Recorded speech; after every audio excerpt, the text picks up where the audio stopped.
We have a kind of a special episode here today with Rick Hamrick, William Bonell, Matthew Merenoff, and you can learn what they are up to in the world of pre-foreclosure by going to pre4profits.com.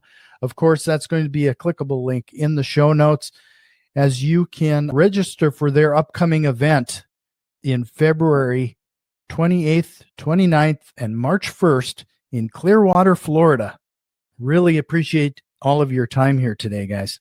Yes, thanks for having us. Thank you. Appreciate your time. So I know this is a joint effort. It sounds like a couple companies coming together to put on this event. Could we talk a little bit about where that began?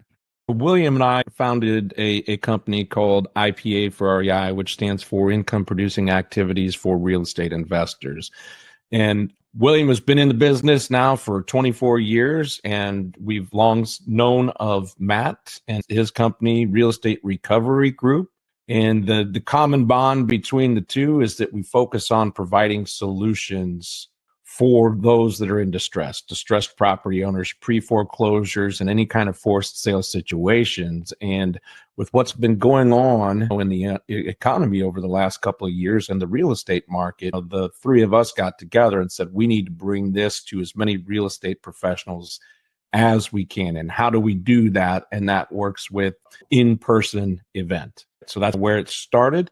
The idea is to start with Clearwater and then do potentially multiple of these a year around the country.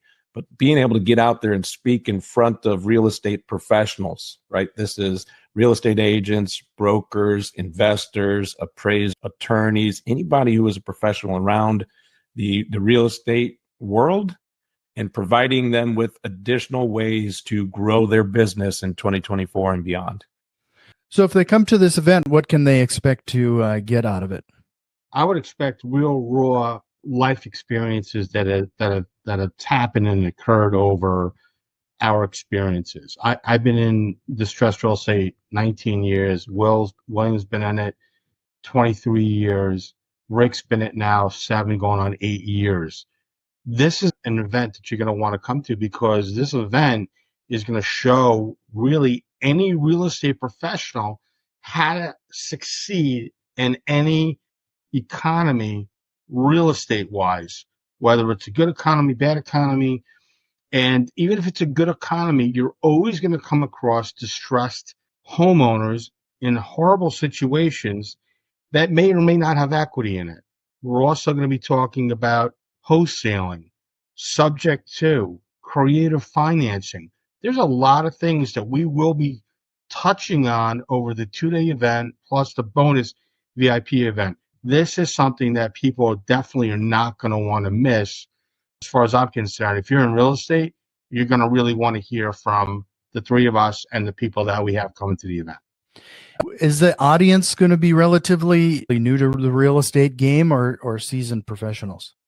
It's really for anybody at any real estate level that wants to come. If you're new in the industry, if you're experienced in the industry. I talk with people that have been in the industry for over 20 years, and they're blown away by the information that I personally provide to them, because nobody really wants to understand or have an understanding truly about the distressful side of it, or as I call it, the dark side of real estate. It's shunned. Nobody really wants to talk about it. And I know I get called out, or people say to me, where are the statistics on this? And maybe Rick and William can back me up. If not, that's fine. I would say 9 out of 10 real estate agents, and probably maybe 6 out of 10 investors will not go towards the light of distressed real estate, where it's a short sale, because of the fact that it's too time consuming. The things that need to be cleared up on title. Maybe there's heirs, there's an estate. There's a lot of different moving factors. The homeowner themselves, per se, doesn't have the final say when it comes to it. So I invite anybody that wants to get into the real estate game, young and old, new and seasoned, and really listen up and hear what we have to offer over the event that we're going to be putting together. A lot of what you've been talking about there, Matthew, it sounds like a lot of tips and strategy on the actual process. What type of time or effort do you spend on mindset? Because based on what you just said there, that seems to be one of the bigger hurdles that I continue to run into is the mindset shift of becoming perceived as predatory versus being a problem solver. Great question. So for me, mindset is everything. I'm that guy that's jamming a square peg into a round hole every single day that I work in my business model.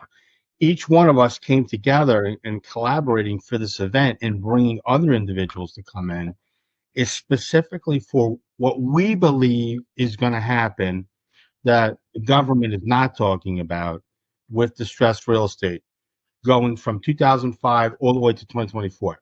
I'm worried, I'm panicked for people's mindset.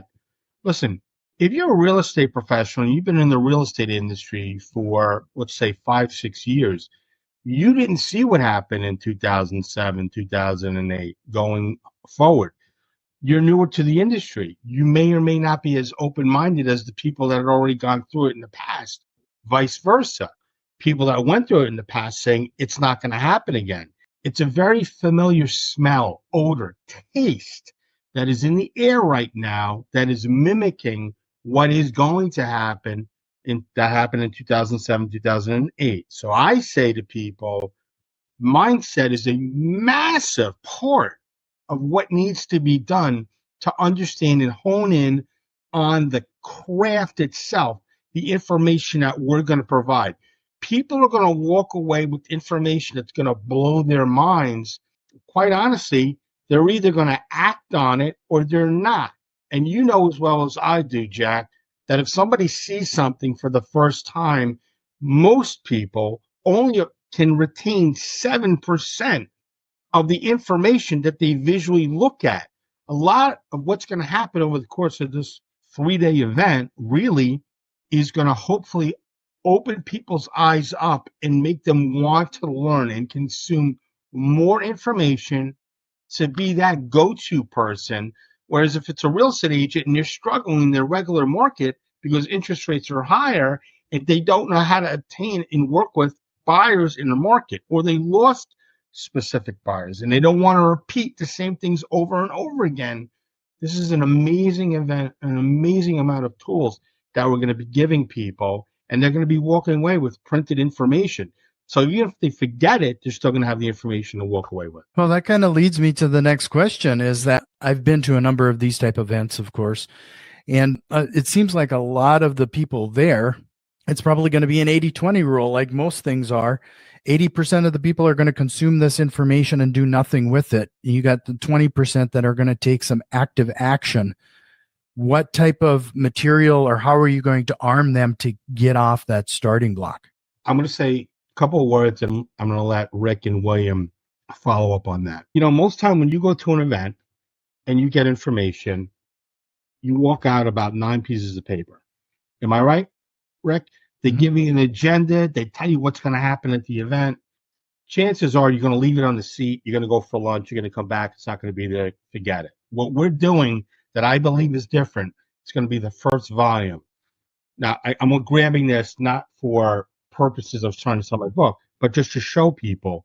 People are going to walk away with an actual book from the event. It's going to have the sponsors in this booklet. It's going to have the people that spoke at the event in here. It's going to have sections to take notes. It's going to have high points from the event, information in this booklet. So when somebody does walk away with that, they can always reference back and go, wait a second, who is that white guy with the dreadlocks? Oh, William Bonell.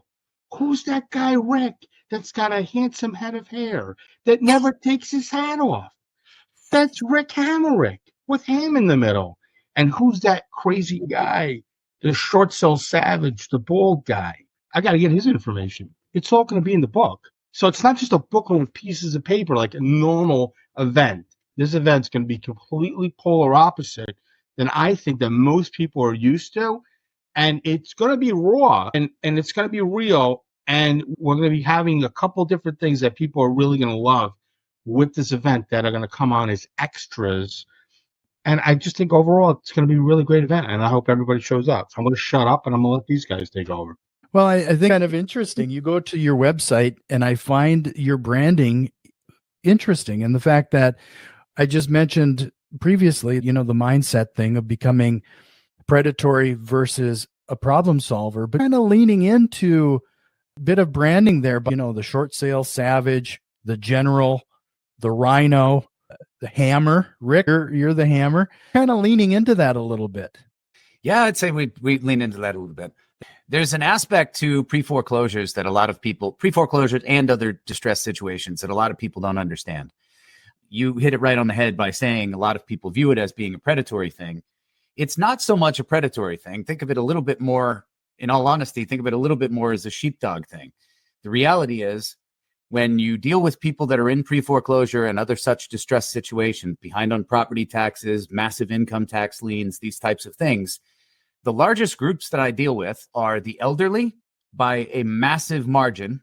The elderly are very commonly the people that we're dealing with because as you get older, your ability to earn income deteriorates.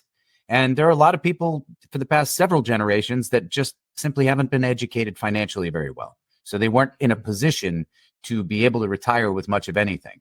Most of the people we're dealing with are either elderly or broken families. Those are the groups that we're dealing with the most. We also end up dealing with an absolute ton of veterans who have their own unique challenges due to some of the things that they've been through. And these are all groups of people.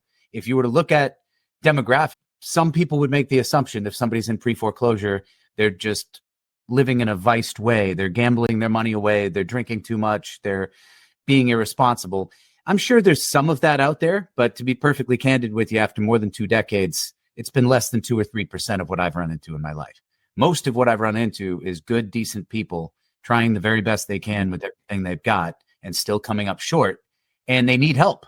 And the fact of the matter is the government's never going to help them. Media is never going to help them because they don't even bother talking about it. So we have to. Somebody has to be there to help them. In fact, we had a situation in our market recently where we were trying to help somebody in this exact situation. Unfortunately, they wait to the last minute to call you, and you run out of time. In fact, we hate to put any kind of pressure on you, but if we have any hopes of helping you with this, unfortunately, we got like this week. I would imagine you have a lot of people that come to your event, and they're looking for scripts. How do you even talk to these individuals? How do you even approach them without it sounding scripted? What type of processes, procedures? I know you have that book, but I think a lot of people are actually trying to kickstart and break through that analysis paralysis. So we actually give them action-based plans to work with. Even in our coaching mastermind, the IPA for REI group, it's all action-based because ultimately people are going to learn better if it's learn a little bit, take action with what you've learned, come back and learn a little bit more and discuss what happened, take more action, discuss that action, learn a little bit more, take more action. It's an ongoing, repetitive process. Education followed by action, followed by reflecting on what went right, what went wrong, trying to refine the process. We shouldn't expect any given technique or thing to do. I mean, hell, you can get a job in fast food and expect to fuck up flipping a burger the very first time you do it, right? Like you shouldn't expect to be an expert at anything instantly, no matter how basic it is. But when you start getting into things that are a little more complex and have more moving parts and involve people and involve institutions, very bureaucratic and layered with rules. For example, sometimes we're dealing with somebody who has a mortgage that's serviced by Freedom Mortgage, for example, but it happens to be a VA mortgage. Now we've got the individuals involved. We've got Freedom Mortgage as an institution, as the servicer that's servicing the loan on behalf of an investor that owns the loan, and VA insures the loan. So all of those separate entities, their rules and guidelines have to line up in order for us to get these things approved. Does that make sense? Yeah, that does. I really, your action there, the focus on action versus everything else, because without it, you can't learn. Yeah. And frankly, this is from years of experience as well. I've learned that you can't really say the wrong thing to the right person. Like if they are seeking for help, it's that imperfect action that will take you the furthest. Yeah, Man, I can tell you from personal experience, there was a long time. I had very serious OCD problems when I was younger. And for an extremely long time, I was absolutely paralyzed by the fact that I had to rehearse everything to absolute perfection. And it's part of how I ended up designing a lot of the underlying curriculum for what in our group is the fact that many people have those types of issues, perhaps not the exact same holdups that I had, but many people have those issues where they feel I don't know enough yet to take any action. So I'm just going to wait until I know a whole lot more. In the meantime, I'm going to let 90 deals pass me. We encourage them to just get out ahead and take action. I'm going to let somebody else talk for a minute. Hold on one sec. Jack, I just want to say one thing. When I talk with homeowners direct, or if I talk with real estate agents, I'm a connector. So I make sure that is correct, sounds good, feels good. The currency is going through, the energy level is high enough, and that there's no questions when everything else is when we move forward with the process. I explain everything to the people that get involved that are in distress, meaning I go through the whole process with them. I ask them, are there any questions? Did I answer all your questions? I also tell people think I'm hysterical when I say it, but I mean it. At the end of the day, this isn't about me, and it's not about the real estate agent or whoever the referral is. It's about the person who's actually in trouble. So you, as the homeowner that's in trouble, if you feel that we don't gel and you want to take the information that I provided for you to help you get educated on the process and you want to go in a different direction, I'm totally okay with that. I know there's a lot of people that get upset when they put liens on properties, whatever it is, so that they cloud title. I'm not that guy. At the end of the day, like I say, and I mean it, it's not about me or about the person who brought it. It's about the person who's in trouble. And I understand, and I have that distinction after doing this for 19 years, what needs to be offered to these people that are really, they feel like they're getting thrown into a can and it's being vacuum sealed. They don't know what their options are. And they're getting smothered in there, and they're losing oxygen, mainly because there's a lot of people out there that are not trained properly, and they're lying to homeowners. And they're offering solutions that just don't work. And they don't work in the current market that we're in right now.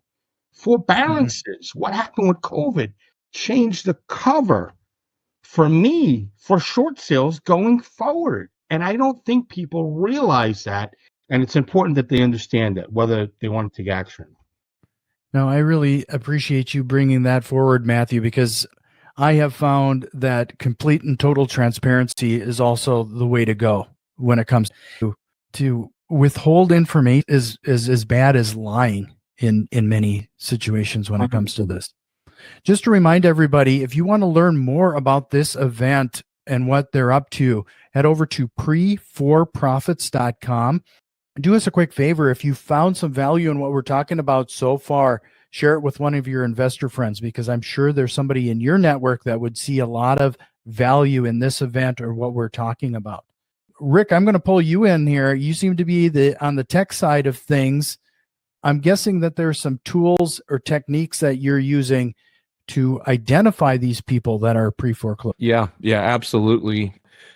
I love, reimastermind.net, right? And being all about the network. That's one of the foundational pillars that we teach people, is that your network is your net worth. And if you become a solution expert or a solution provider, you are no longer competing against, 50 other people for this. You are in your own blue ocean, and you are going where you are needed. And there's a very rewarding feeling to going where you're needed. So one of the very foundational things that we do is we teach anybody and every to become a master networker. Let everybody know what you do and how you do it. And then when they run across that situation, they remember who did this and they start sending it to you. I with opportunities all the time from bankruptcy attorneys, from real estate agents, from real estate brokers, from real estate investors, because they've come across a situation that they don't know how to handle, but they remember who does. Those are going to be some of the most ideal ways to get these opportunities, because think about it, that marketing is on somebody else's dime, right? That professional that was out there talking and realizing that their services can help, but they need some real estate services. So send it over to these guys or to this group. Now, the other thing that we largely focused on, and you referenced it, like people burying their heads in sand. They're in a financial distressed situation in a time that they don't know what their options are because they didn't catch somebody like us early on in the process. It is a lot harder to deal with those, weeks before, days before a potential auction. Can it be done? Yes, with the right resources in your market, you have tips, tricks, techniques, things like that to actually stop a foreclosure last minute. But what we focus on doing is making sure that anybody that has hit that notice of default or that notice of list pending status, like early on, sometimes even before they know that the bank or the institution has taken legal action against them, and start quickly reaching out to them and doing this from the perspective of empathy. One thing the three of us are very firm believers of is people before profits. Reach out to these folks and make sure they understand that they have options, because when the bank is talking to them, they don't have the borrower's best interest in mind. They have their best interest in mind. So when you actually are a solution provider like us, you are there to actually provide the options, right? What is the legal process that's actually happening? What are the 8 options that the borrower actually has? What do they want? What do they really need? And how do we cross that bridge with them and get them the best possible solution? Sometimes it is to sell the property. Sometimes it is a loan modification. There's a lot of different ways to do that. But of course, you have the process, the systems and processes and technology to pull early on in the process so that you as a professional can actually have a quality of life, right? You don't want to be running around like a chicken with your head cut off, putting fires out 2 days before something's done. You want to educate the borrowers and people in distress up front. So we do pull those lists early, and we do go through marketing sequences where it is gently just making somebody aware of who we are and just kind of bringing them down that funnel, whether it is, calling, texting. Believe it or not, one of the best methods to use is actually door knocking, right? And talking to somebody face to face, because they know you're in their market. They know that you're real. So do kind of go over all of that type of stuff at both the event and within our own ecosystems.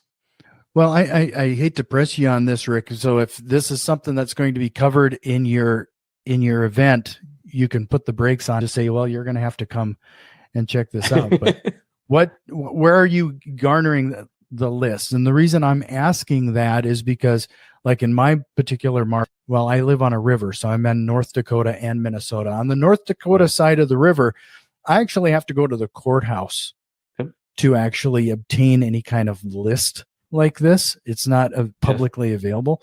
So how do you find this information? Yeah.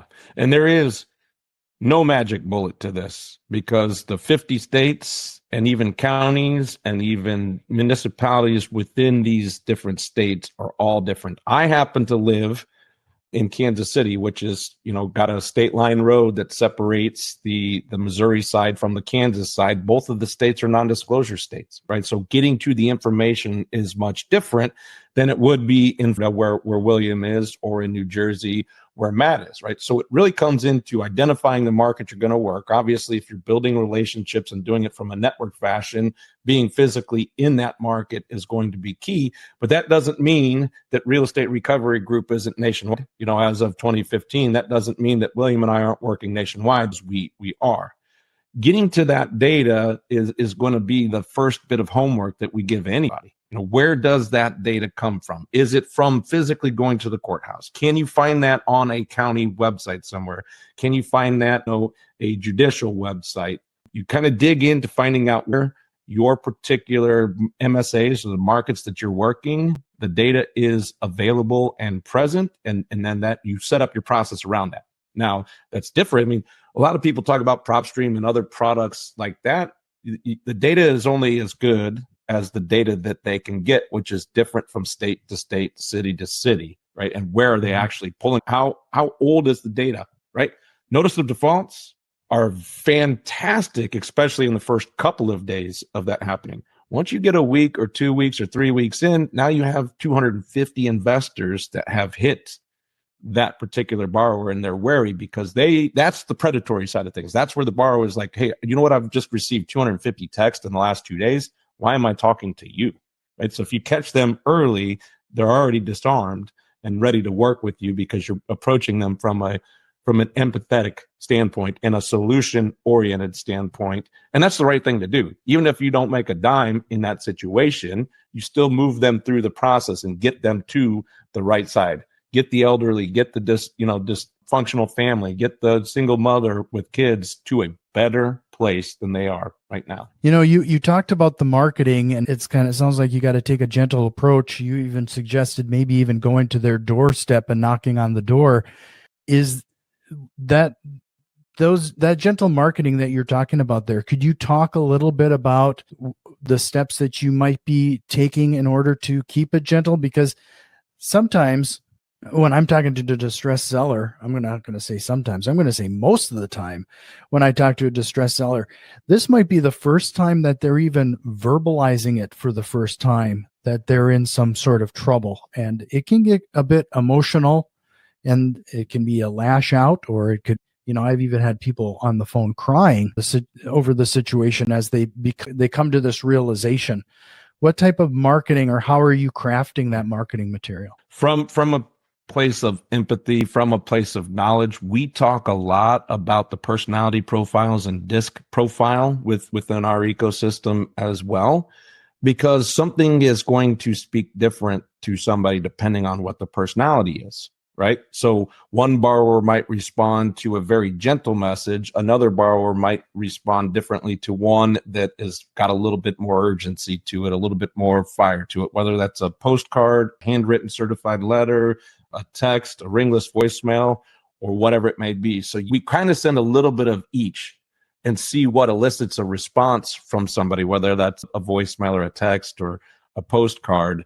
But I'll let William talk about the key, because he is the king of door knocking and making contact face to face, which is much different than something over the phone. The face to face stuff can really pay dividends with the way he approaches coming in and sitting down at the kitchen table. But that's a fantastic way to do it that most people don't really do or understand, because it's a lot harder for somebody to shut the door in your face than it is to hang up a phone. That is very, very true. So this is fairly relevant to what a lot of people are probably experiencing right now.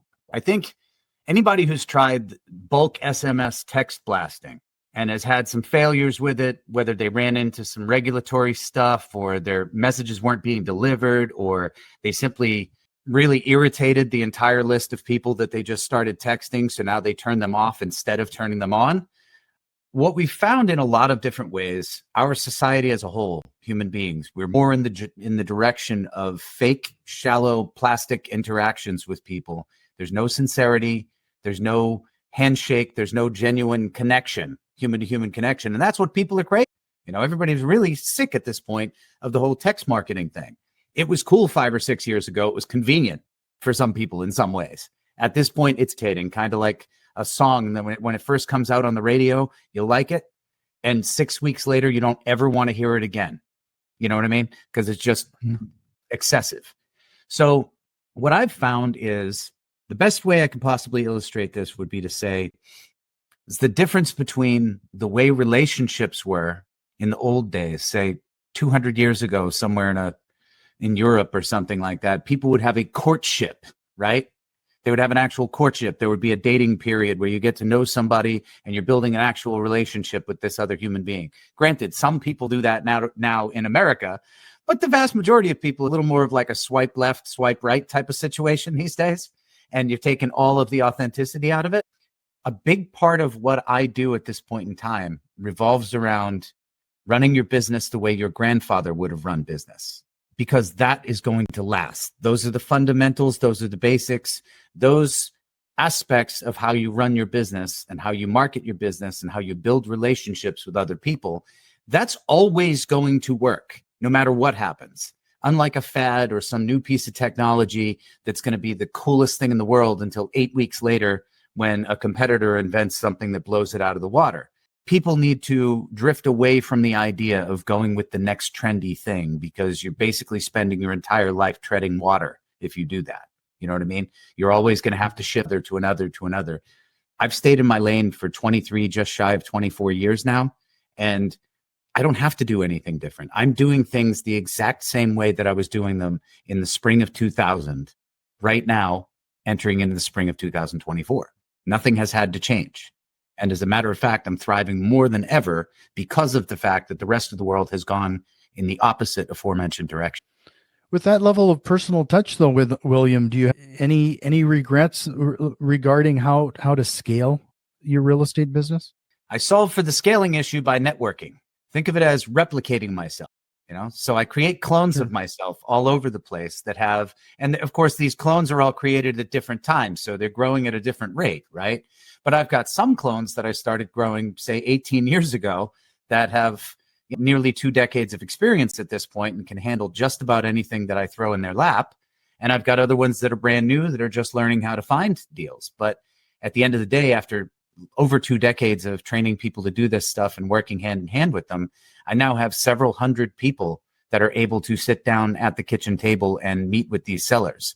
And they're scattered all over the country and in a few other countries. What type of do you have to, when you're dealing with the network, I see it as farming in a lot of ways. You can't neglect crop. You gotta keep feeding the crop. You got to keep watering the crop. You got to continue to build and establish those relationships. Mm-hmm. What type of tactics do you use to leverage to maintain those relationships at that level? I think the most important aspect of all is consistency.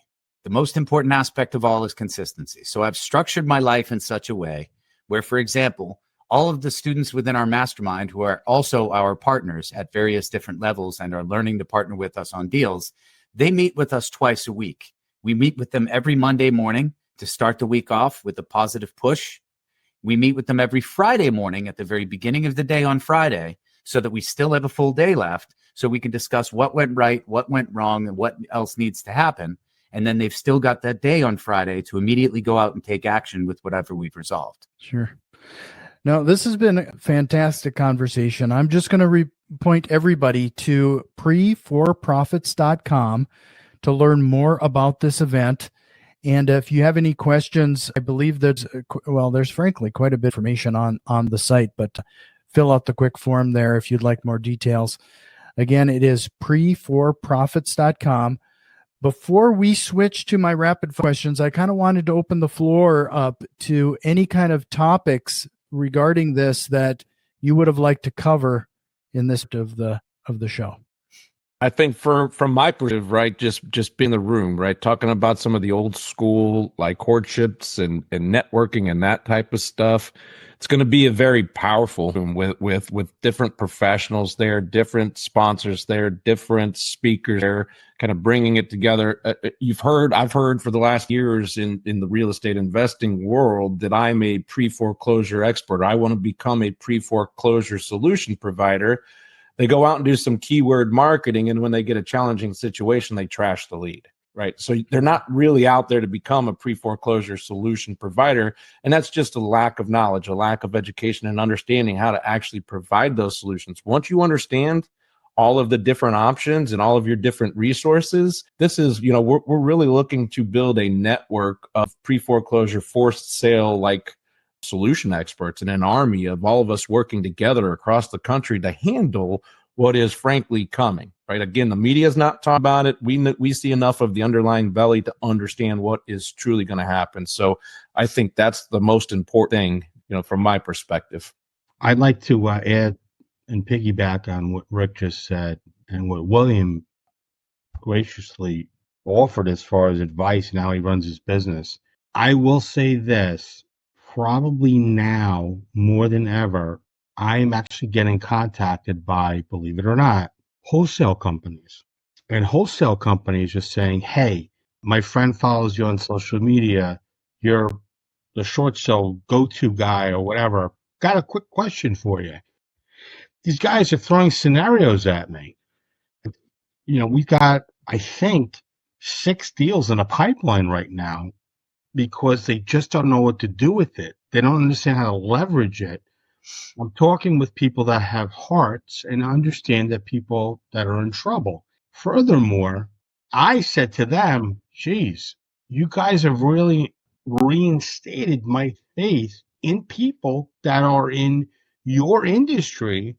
You're actually offering a real service versus the people like William saying, getting those wild text messages or talking about how you're being able to speak with people and bringing it back to the basics.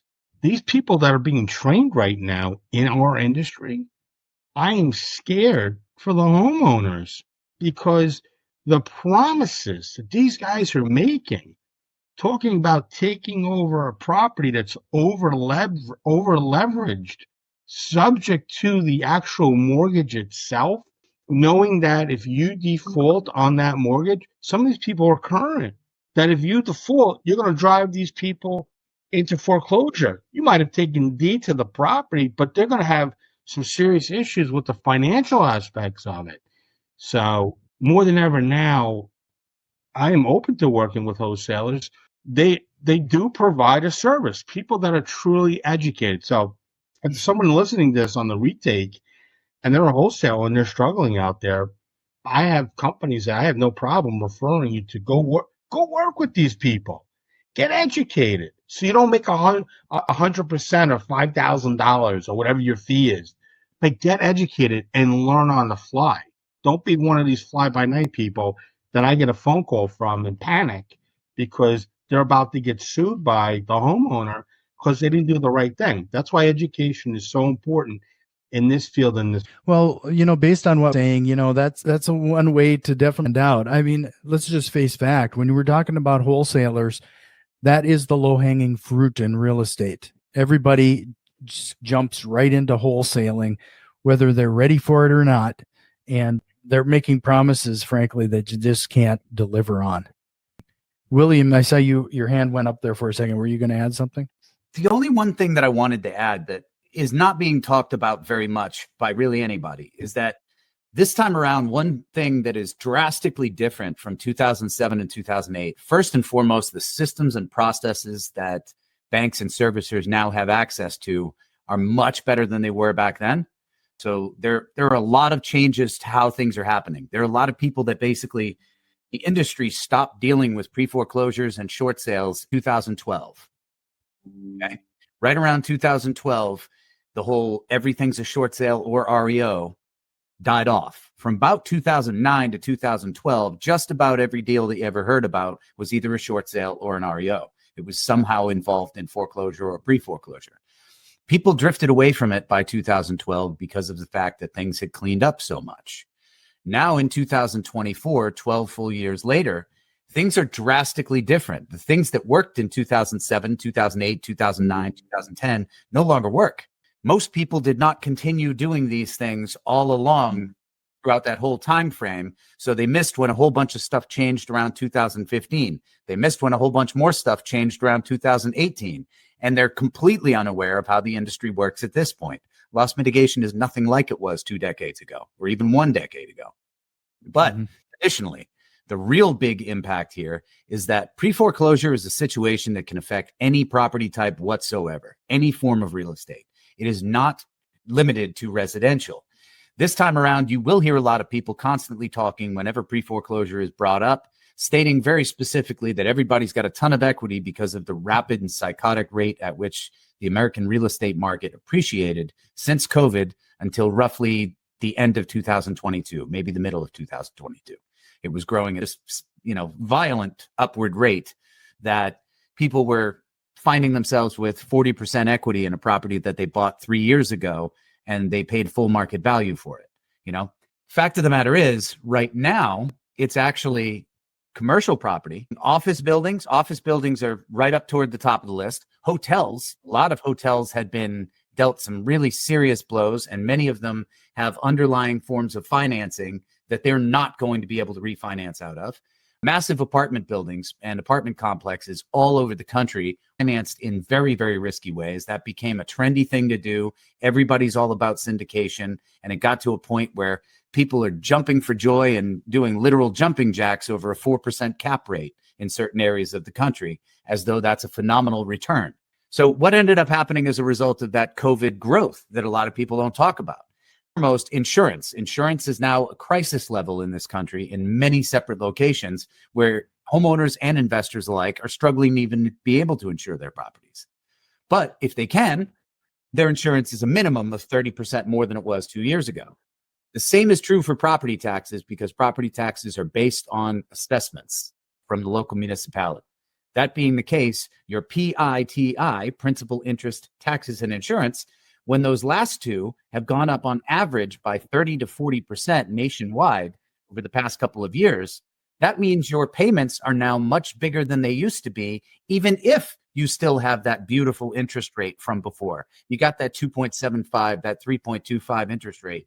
Doesn't matter. If your property taxes went up by 35% and your insurance went up by 35%, your payments still just went up by $300 a month at the same time as the grocery stores, the gas pumps, and everything else is totally out of control. So the amount of people falling behind, whether we're talking commercial, residential, industrial, even raw land, the amount of developers that are falling behind right now on their underlying obligations and active developments that they're still building on is absolutely so. And One thing I want to add to that, and I think that's very important, what you're just talking about, the people that took action during the height of COVID that didn't need to take action, that stopped paying their mortgage because they thought they had a free pass, not realizing that the Grim Reaper was going to one day rear its ugly head and come after these people and say, hey, your interest rate was 3.5%, 3 7/5, whatever it was, but now your interest rate's going to be 7%. We're going to modify your loan. Congratulations. You've successfully gone through the forbearance program. They don't have the money to pay it up. They can't reinstate their current loan that they have. Now the terms were altered. Guess what? They may or may not be at the cusp of having either no equity in their house, having equity in their house, but faced with the fact that now they've got to sell their property because now they really can't afford the property, even with everything else going up. So I don't feel bad for those homeowners that try to take advantage of the system. I do feel bad for owners that were in COVID and thought they were doing the right thing by pulling out of forbearance programs because they were in a better financial situation and stopped paying they were now able to start paying into their forbearance program. Whereas before, people thought, because they didn't ask questions, this is important that people understand this. We're talking about distressed situations, distressed homeowners. You've got somebody that had the opportunity where they could have paid they could have made partial payments along the way during the guidelines of that forbearance. They didn't. What about the homeowners that were smart enough to ask those specific questions regarding the forbearance program, making initial payments, so then when a final blast came through from the forbearance, they were able to make that payment and resume making those payments? Now you've got people that are so upside down in those transactions. Listen to this. This is the scary part about all of this.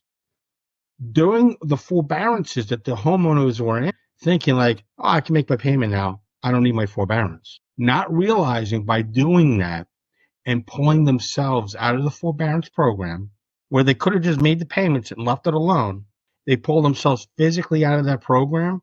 The lending institutions have the right to go back to the credit bureaus now and saying, hey, they didn't make payments 2-3 times. You pulled yourself out of that forbearance.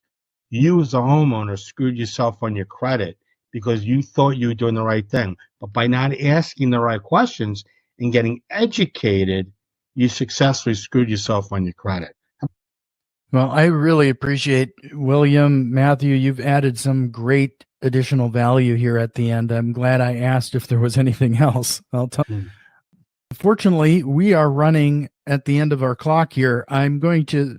We're going to see how we're going to experiment a little bit. I haven't done our rapid fire questions with a group of this size before. So we're going to throw these questions out and whoever wants to answer can answer. But before I do, I want to remind everybody one more time, pre4profits.com. That's going to be a clickable link in the show notes. Obviously there was a ton of value in this episode, and you can only imagine this is the tip of the iceberg of what this group will be covering during this event. So again, it's pre4profits.com. But if you guys are ready, I'm going to throw out some rapid fires and we'll answer these and zip through the end here. Fire away. Sounds good. What lie do real estate investors tell themselves and others? That it's going to be easy money. That they can't that do one it. probably the number one response is that it's going to. That if Tor and Christina can do it, I can do it. Mm-hmm. We talked about, marketing the event with Lamborghinis and bikinis, but that got axed. That was taken away. Yeah, they didn't I like how actually went to an event once, and that was one of the videos that they started off. One of the students was doing donuts on a Lamborghini on some ice or some silly thing. It was like, what the hell did I just get myself? We just talked about SMS messaging. I mean, what kind of message is that? What kind of Backwards for us. In the screen right now, Matthew, it's backwards. So it says, have you started working recently? That's somebody obviously that's not properly trained in the art of SMS messaging. Now we all have the service. I'm getting verified right now for myself, and I'm looking at it completely different than the average person as far as the marketing of it. I'm not going to kill people with it. But go ahead. What was your other rapid fire question? what is a book everybody would recommend, or what are you reading right now? How to Win and Influence Friends. I would recommend Short Sale Set by Matthew I Merenoff. agree with Matt. I also recommend Essentialism. Essentialism. Okay, good. That's a new one. I haven't had that one on here. Oh, wait, I got It's a book all about the art of addition by focusing on less priorities more thoroughly. This is actually a really great book. This book is by Dan Sadowski, and this talks about passive to prosperous for people that really want to be financially. Dan, No. he's a good dude. Yeah. We'll have to hit him up and see if he wants to come on sometime. We'll take care of it. If you could go back in time and give your younger self one piece of advice, what would it be? Stay in one lane and ignore shiny objects religiously. Yeah. I would say don't listen to others, follow your dreams, and keep going until you can't go anymore. And remember, it's not a no until you get a restraining order. Educate yourself, right? Educate yourself and take action. The action comes from the confidence of being educated, but taking action. I'm old enough to know, coming out of the W-2 world, that if I knew in 2007-8 what I know now, I'd be in a much different. So in this last question, I'm going to go around the horn. We're going to start with you, Rick. What single strategy, process, or tool have you implemented that has a direct time-saving impact to business? Yeah, this an easy one for me as we've grown a lot over the last year and a half is the ability to delegate to team members, right? And I've got several VAs on my team and others locally. And when people think of team, they often think of within their LLC, but your team is really greater than that, all of the professionals that you work with. So learning how to leverage your time to focus on truly the $10,000 an hour tasks and outsource the $5-10 an hour tasks to somebody else, that is a game changer. I think the biggest thing that I've learned to really save time is be realistic. You've got to set realistic expectations about what you actually want to do and what you're actually going to do. I'll give you a real quick example of that. I see people marketing to lists of 10,000 people. Okay. If you got even a 3% response rate to that, do you actually even want to have all of those damn phone calls? How many of those phone calls actually fit your buy box in the first place? And how many of them are just calling to ream you out because they don't like the postcard you sent? You know what I mean? So at the end of the day, I prefer personally, as I have for a very long time, I personally prefer prospecting over marketing, big time. Because I'm choosing the exact individuals and the exact circumstances that I want to go after. So it's like if I want venison, I hunt a deer. You know what I mean? Because that's specifically what I am looking for. I apply the same exact thing to my business. So if I've only got 3 or 4 targets for the day, or 3 or 4 targets for the week, 3 or 4 different individuals that I'm targeting, it's really easy for me to not overwhelm myself and to go after them very thoroughly and very convincingly. I can do a much better job if I've got a small list of people I'm pursuing. I can pursue them much more thoroughly and have a much higher closing rate than any of my competitors can. I'm going to agree with Will on that. I'd like to say ditto, but I don't really want a real answer. For me, it's not about the quantity, it's about the quality. It's about speaking with 15 real people that are serious over the course of a week versus getting bombarded with 50 or 60 leads coming in a week and not being able to sift through them. I still speak with all the leads that come in myself. I don't feel comfortable handing it off because I might see something that's completely different than to someone else, to the average eye. I really look at certain things, certain details. So time blocking is important, having good team members around you. And if you have to get a virtual assistant, a really good virtual assistant, pay them well, give them bonuses.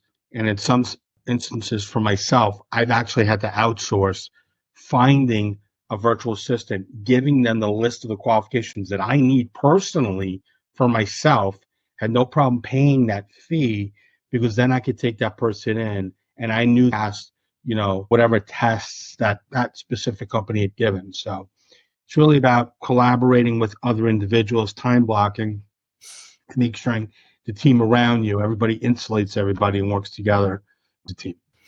Well, this was great, guys. Again, it is pre4profit. That's going to be a clickable link in the show notes. But again, really appreciate everybody's time and hope you'll consider coming back again sometime. Absolutely. Appreciate it, Jack. Thanks. Phenomenal being on here. Thank you.